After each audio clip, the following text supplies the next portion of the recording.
Supuestamente, según todo lo que ha circulado en redes y en distintas plataformas de análisis político esta semana, Manuel Pedrero destrozó la narrativa completa de Ciro Gómez Leiva frente a miles de espectadores, sin argumentos prestados y sin necesidad de levantar la voz. Lo hizo con algo mucho más devastador que cualquier editorial, con el propio archivo de Ciro puesto frente a sus declaraciones más recientes. Y lo que quedó expuesto no fue un error menor ni un descuido de edición, sino la contradicción más brutal que se le puede tender a alguien que lleva años vendiéndose como el gran defensor de la libertad de prensa en este país. Si esto ya te indigna, suscríbete a este espacio ahora mismo, porque lo que viene en los próximos minutos es todavía más grave y no vas a querer perdértelo. Lo que supuestamente quedó al descubierto tiene un nombre muy concreto: doble discurso. Y el doble discurso, mis amigos, cuando se documenta con video en mano, no tiene defensa posible. Ninguna. Porque no se trata de interpretaciones, ni de opiniones encontradas, ni de versiones que se contradicen entre sí, sin que nadie pueda probar cuál es la verdadera. Se trata de imágenes, de palabras grabadas, de momentos que existieron y que el tiempo no puede borrar por mucho que la conveniencia lo intente. Según lo que ha circulado públicamente, Ciro Gómez Leiva habría estado hablando en días recientes sobre los nuevos lineamientos de la Comisión Reguladora de Telecomunicaciones, como si fueran una amenaza histórica a la libertad de expresión. Como si por primera vez en la vida alguien se atreviera a tocar a los medios en este país. Dramático, urgente, preocupante. Pero hay un videíto, siempre hay un videíto. Y ese video, según todo lo que ha trascendido, lo cambia absolutamente todo. Antes de continuar con lo que supuestamente se reveló, si quieres que este tipo de casos sigan siendo expuestos con pruebas, con archivo y sin miedo, suscríbete a esta plataforma ahora mismo, porque aquí los videos no desaparecen y la memoria tampoco tiene fecha de caducidad. Y eso, como vas a comprobar en los próximos minutos, es exactamente lo que más les incomoda a quienes llevan años construyendo su credibilidad sobre lo que el espectador no puede ver ni comparar. Para entender por qué lo que supuestamente hizo Pedrero es tan devastador, necesitamos ir unos años atrás. Hay que regresar al momento en que Ciro Gómez Leiva, según material que ha circulado y que varios analistas han referenciado públicamente, estuvo sentado en una misma mesa con figuras como Sergio Sarmiento, Carmen Aristegui, Denis Merker y Joaquín López Dóriga. Una mesa de debate sobre los medios de comunicación en México, sobre su poder real, sobre sus responsabilidades frente a la audiencia y sobre el daño que pueden causar cuando se les deja operar sin ningún tipo de contrapeso. Una conversación que, supuestamente, quedó grabada. Y en esa conversación, según lo que se ha documentado, los propios participantes llegaron a admitir algo que hoy prefieren olvidar: que los medios de comunicación en México han mentido, que a veces esa mentira fue deliberada, y que existía una necesidad real de mecanismos que permitieran a las personas defenderse de informaciones falsas difundidas desde las pantallas más poderosas del país. Fíjate bien en lo que eso significa. No lo dijo un crítico externo. No lo dijo alguien que odia a los medios, ni alguien que quiere ver a los periodistas amordazados. Lo dijeron ellos mismos, los propios protagonistas del gremio. Y Ciro Gómez Leiva estaba ahí, sentado, escuchando, sin levantarse, sin objetar, sin decir que eso era una exageración, ni que esa descripción del ecosistema mediático mexicano era injusta o imprecisa. Y hoy, ese mismo Ciro, según todo lo que ha trascendido, llora por censura cuando el gobierno actual propone exactamente lo que sus propios colegas planteaban como solución racional hace no tantos años. Qué conveniente amnesia, mis amigos. Qué conveniente amnesia. Pero espera, porque todavía no hemos llegado a la parte que de verdad duele. Porque según el material disponible que ha circulado en distintos espacios de análisis, en aquella misma mesa, el propio Sergio Sarmiento planteó que la solución al problema de los medios que mienten debería ser una buena legislación sobre difamación y calumnia. Una regulación. Un marco legal claro que obligara a los medios a hacerse responsables de lo que publican y que le diera a los ciudadanos herramientas reales para exigir correcciones cuando se difundiera información falsa sobre ellos. Y los presentes, entre ellos Ciro, supuestamente no rechazaron esa idea.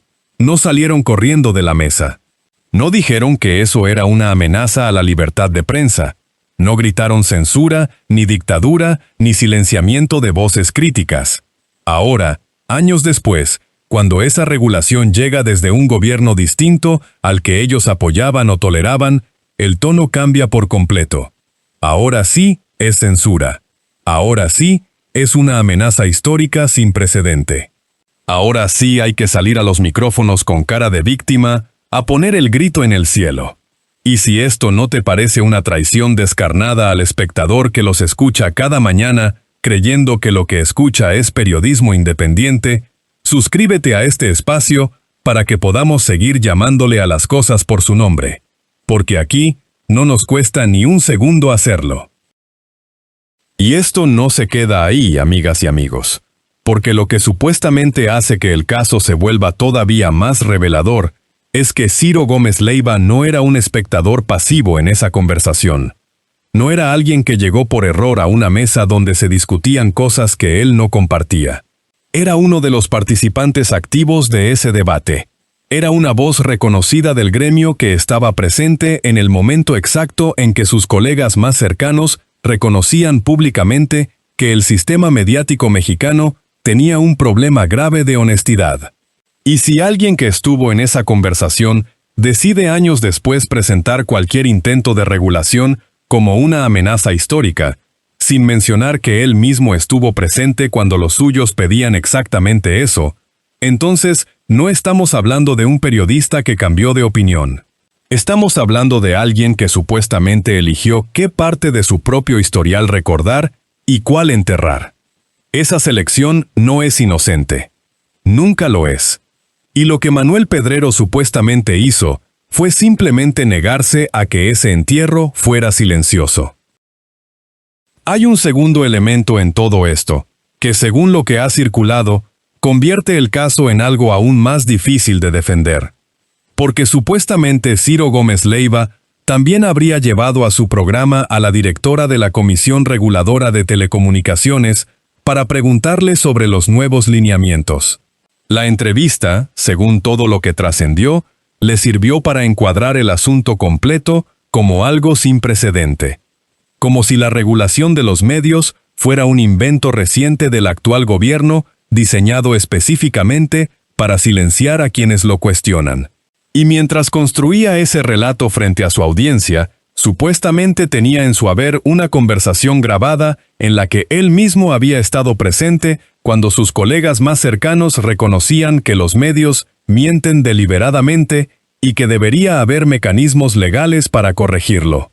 La pregunta que nadie le hizo en su propio programa es la más sencilla y la más incómoda del mundo.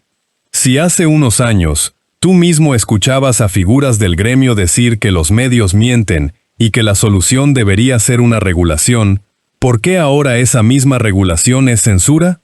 No hay respuesta cómoda para eso. Y mientras no aparezca, esta historia va a seguir circulando con más fuerza cada día. Y si quieres estar aquí cuando aparezca, o cuando se confirme que nunca va a llegar, suscríbete a este espacio, porque este caso no lo vamos a soltar. Pero el testimonio de Nino Canún, mis amigos, es donde supuestamente la situación adquiere una dimensión todavía más grave y más incómoda para quienes hoy se presentan como víctimas de la censura. Porque según lo que trascendió de aquella conferencia mañanera, un periodista con décadas de trayectoria se presentó ante el entonces presidente López Obrador y describió con nombres y apellidos cómo funcionaba supuestamente el sistema de censura real que operaba en los grandes medios mexicanos durante años. No hablaba de lineamientos ni de regulaciones gubernamentales. Hablaba de algo mucho más concreto y mucho más cercano. Contratos que desaparecían si no te alineabas. Vetos que caían sobre periodistas que incomodaban a los dueños o a sus aliados políticos. Llamadas de presidentes y empresarios televisivos que definían qué se decía y qué no se decía en las pantallas más vistas del país. Y periodistas que perdían su empleo no por mentir sino por decir demasiada verdad en el momento equivocado.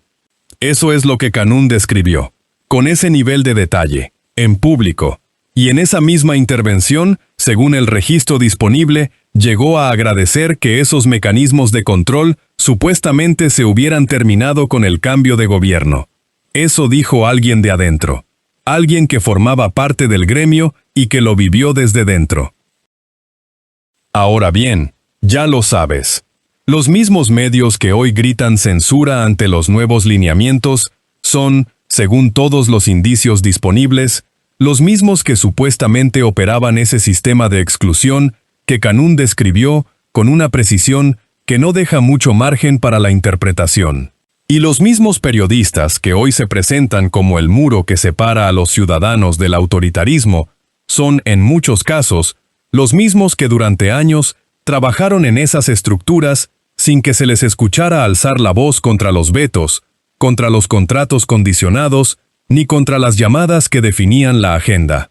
La selectividad de la indignación, mis amigos, lo dice todo. Y lo dice en voz muy alta para quien quiera escucharla. Pero todavía queda la pieza más importante de todo este rompecabezas, y es la que supuestamente Manuel Pedrero puso sobre la mesa con una sencillez aplastante. Porque lo que supuestamente hace Pedrero al sacar este material no es un ataque personal, ni una guerra de canales, ni una operación de desprestigio orquestada por nadie. Es periodismo con memoria. Es usar el archivo contra el relato del presente. Y eso, cuando se hace con video en mano y con los protagonistas identificables, resulta sencillamente imparable. Según lo que se ha documentado, Pedrero habría colocado frente a frente la declaración pública de Ciro sobre los lineamientos actuales y el video de aquella mesa de debate para que el espectador sacara sus propias conclusiones. Sin necesidad de grandes editoriales, sin necesidad de análisis extensos que guíen al espectador hacia una conclusión predeterminada. Solo con la yuxtaposición de dos momentos históricos que deberían contradecirse, pero que los mismos protagonistas prefieren mantener separados en la memoria del público. Ese es el tipo de ejercicio que los grandes medios tradicionales raramente se aplican entre sí. Y por eso cuando ocurre, genera tanto impacto y tanta incomodidad. Suscríbete a esta plataforma si quieres que sigamos haciendo exactamente eso cada semana, con nombres, con archivos y sin necesidad de pedir permiso a nadie para contarlo. Y hay un ángulo adicional en todo esto, que, según lo que ha circulado entre analistas y en distintos foros de discusión política, hace el caso todavía más revelador.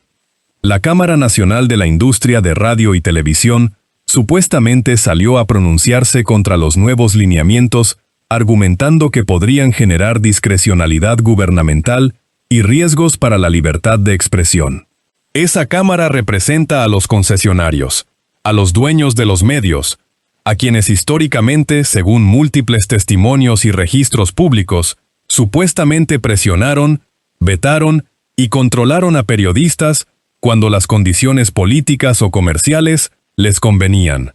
Y ahora esa misma estructura, ese mismo aparato que según Nino Canún y según otros testimonios documentados operaba como mecanismo de control al servicio del poder político de turno, se presenta públicamente como víctima de la censura, como la defensora natural de la libertad de expresión, como el escudo que protege al periodismo mexicano de las garras del gobierno. La imagen que queda, mis amigos, es la de alguien que durante años manejó las tijeras con absoluta impunidad y que ahora llora con lágrimas de cocodrilo porque alguien más quiere tocarlas. Y eso, como bien lo sabes, es exactamente lo que Pedrero supuestamente puso sobre la mesa para que todo el mundo lo viera sin intermediarios. Ahora llegamos al momento que muchos estaban esperando desde el principio. El golpe que, según todo lo analizado, y todo lo que ha circulado deja el caso sin vuelta atrás y sin posibilidad real de réplica. Supuestamente, en el video que circuló y que desencadenó toda esta conversación, se puede ver y escuchar al propio Sergio Sarmiento decir con claridad, en aquella mesa donde Ciro estaba presente, algo que resume de forma perfecta y devastadora la hipocresía de todo lo que vino después. Que los medios de comunicación en México mienten, que a veces lo hacen de manera deliberada y calculada, y que la solución debería ser una legislación sólida sobre calumnia y difamación para que los individuos pudieran defenderse de ese poder sin tener que rendirse ante él. Eso exactamente. La misma idea que hoy se llama censura cuando viene del gobierno actual, era, según los propios integrantes de esa mesa, la respuesta racional y necesaria al problema que ellos mismos reconocían. Y Ciro Gómez Leiva estaba ahí, sentado, participando, sin contradecir esa premisa en ningún momento. Esa es la prueba que, según todo lo que ha trascendido, Pedrero habría utilizado para desmontar en tiempo real el relato de víctima que Ciro intenta construir cada mañana frente a su audiencia. Y si quieres seguir de cerca cómo evoluciona esta historia y los casos que vienen después, suscríbete a este espacio ahora mismo, porque aquí no dejamos que ningún caso de estos se enfríe ni se entierre en el olvido. Lo que supuestamente quedó expuesto con todo esto va mucho más allá de una pelea entre periodistas o de una discusión técnica sobre regulación de telecomunicaciones. Según lo que se puede leer entre líneas de toda esta situación, el caso de Ciro Gómez Leiva revela un patrón que se repite con una regularidad casi mecánica en los grandes medios del país. La libertad de prensa es un valor sagrado e intocable cuando el poder que regula es adversario político, y se convierte en un asunto perfectamente negociable cuando ese poder es aliado, cliente o socio. Eso, según múltiples analistas que han comentado el caso en distintas plataformas y espacios de discusión, es lo que explica por qué figuras como Nino Canún podían ser vetadas durante años sin que sus propios colegas alzaran ni una sola voz en su defensa, y por qué esos mismos colegas salen hoy a los micrófonos a hablar de amenazas históricas con una indignación que antes no encontraban para defender a los que caían dentro de su propio gremio. La selectividad de la memoria y de la indignación, mis amigos, no es un accidente, es una estrategia. Y cuando alguien la documenta con archivo en mano, la estrategia se cae sola. Aquí lo vemos claro y sin rodeos. El problema de fondo no es un lineamiento de telecomunicaciones, ni una comisión reguladora, ni una disputa técnica sobre los alcances de una ley. El problema real, el que nadie en los grandes medios quiere nombrar directamente, es que supuestamente hay figuras que llevan décadas construyendo su marca personal sobre la credibilidad, la independencia y la valentía, mientras operaban dentro de un ecosistema que, según múltiples testimonios documentados y registros públicos, hacía exactamente lo contrario de lo que esas figuras predicaban desde sus micrófonos. Y cuando alguien saca el archivo y lo pone frente al discurso de hoy, sin editarlo ni manipularlo, la reacción inmediata es gritar censura, ataque y persecución. Porque la censura, supuestamente, duele mucho más cuando te la aplican a ti, que cuando tú mismo la ejerces, la toleras o simplemente la ignoras cuando le cae encima a algún colega que no le conviene defender. Eso es lo que Manuel Pedrero supuestamente les recordó esta semana a Ciro Gómez Leiva y a todos los que estaban sentados en aquella mesa. Con video en mano, con los protagonistas identificados, sin posibilidad de réplica que no implique contradecir sus propias palabras grabadas. Y sin necesidad de decir ni una sola palabra más de las estrictamente necesarias para que el espectador sacara sus propias conclusiones. Eso es periodismo con memoria. Y mientras exista periodismo con memoria, este tipo de doble discurso va a tener cada vez menos dónde esconderse.